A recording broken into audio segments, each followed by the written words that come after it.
Hi class, so this is the third and final video. I'm going to help you summarize this part. Again, we're back, we're still on our sheet, the Sieve in the Sand, March 6th through the 12th. Okay, so this is the bottom of your sheet. We already did this. Okay, so how do we summarize this? Well, first you have to go to the story, obviously. Okay, so here's the story, and he's on the subway, and we're just going to pull, as you remember with summarizing, you're pulling the most important parts. Okay, you're summarizing what happened. So he's on the subway, he's numb, feels numb, okay? He's going to meet Faber, the Professor Faber. Okay?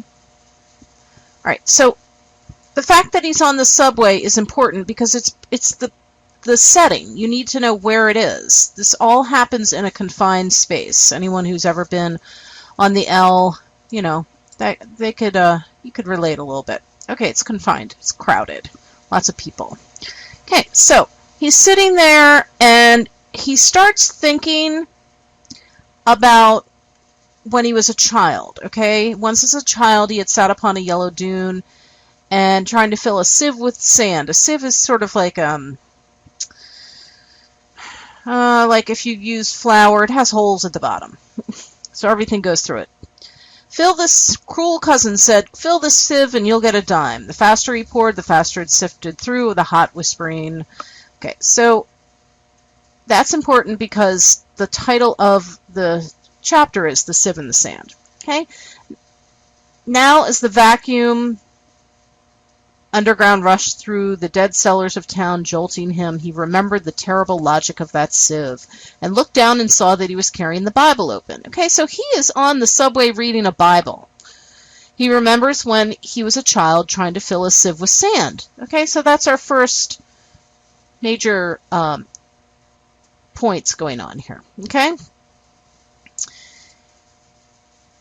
Then he wants to remember this. Okay, so he wants to read the Bible, and he says to himself, no phrase of the Bible must escape me. Each line must be memorized. This is important because you've got to remember about the sieve in the sand. All right?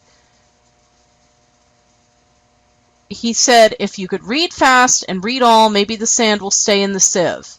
Just like if he read and the words fell through, he thought in a few hours, but he's not going to let them fall through. No phrase must escape me. Each line must be memorized. Okay? So, he's here, and what is going on here? Read this scene that I've highlighted, okay? What is going on in here, and what is he trying to do, and what is stopping him? Read everything that I've in yellow here, from Denham's dentifrice down to his fist, and then think about what is going on, what is he trying to do, and what is stopping him.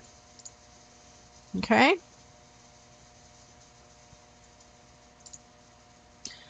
And then in here, Montag's behavior is causing what?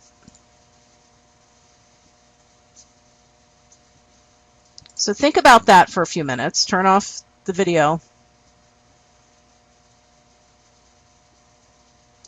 Okay, and so we're back. All right? The major points of this here, major points of this scene, he finally gets off the train, okay? But the major points are what? We've discussed that he's on a subway, he's got his Bible, he wants to memorize it, okay? But then, what?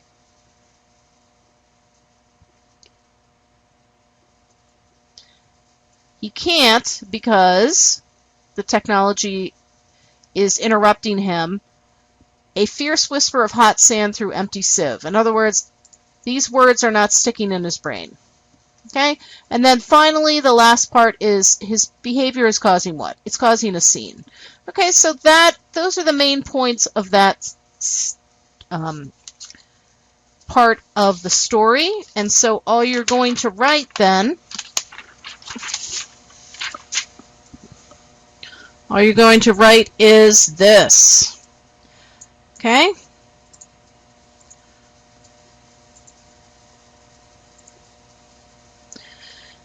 Montag had the Bible with him. He tried to memorize it. In doing so, he remembers when he was a child trying to fill a sieve with sand. He was trying to fill his head with lines from the Bible, but they left as quickly as the sand through sieve.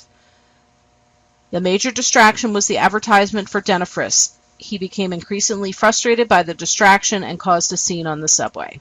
And that's it. Okay, so if you don't understand how we got this, contact me and I will help you again.